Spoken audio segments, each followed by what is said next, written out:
జనాభాలో 50% బీసీలు. అనునిత్యం ఏ కార్యక్రమం కావాలన్నా ఆ కార్యక్రమాన్ని జయప్రదం చేసేది బీసీలు. చరిత్రలో మీరు చూస్తే బీసీలంతా కూడా వంశ పారంపర్యంగా చేతి వృత్తులు కుల వృత్తులకు అలవాటు పడ్డారు. కొంతమంది కుల వృత్తులు చేశారు, కొంతమంది చేతి వృత్తులు చేసి చేనేత, కమ్మరి, కుమ్మరి, వడ్రంగి ఏ కులమైనా తీసుకున్నా ప్రతి ఒక్క కులం ఒక కార్యక్రమం చేసుకుంటూ ముందుకు పోయారు.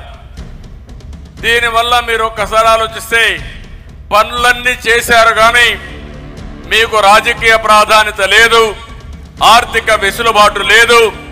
అందుకే మొట్టమొదటిసారిగా ఎన్టీ రామారావు గారు వచ్చిన తర్వాత బీసీలకు న్యాయం చేసిన ఏకైక నాయకుడు, ఏకైక పార్టీ తెలుగుదేశం పార్టీ. ఎమ్మెల్యేలుగా, ఎంపీలుగా, మంత్రులుగా దీర్ఘకాలికంగా నాయకత్వాన్ని తయారు చేసిన పార్టీ తెలుగుదేశం పార్టీ.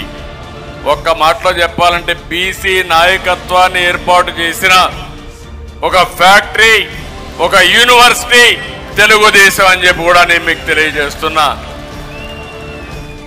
ఇక్కడి నుంచి ఇంకొక పక్క మీరు ఆలోచిస్తే స్థానిక సంస్థల్లో మన నాయకుడు ఎన్టీ రామారావు గారు ముఖ్యమంత్రిగా ఉన్నప్పుడు 20% రిజర్వేషన్లు పెడితే నేను వచ్చిన తర్వాత దాన్ని 34% రిజర్వేషన్లు పెంచి తద్వారా కొన్ని లక్షల మందిని నాయకులుగా తయారు చేశాం.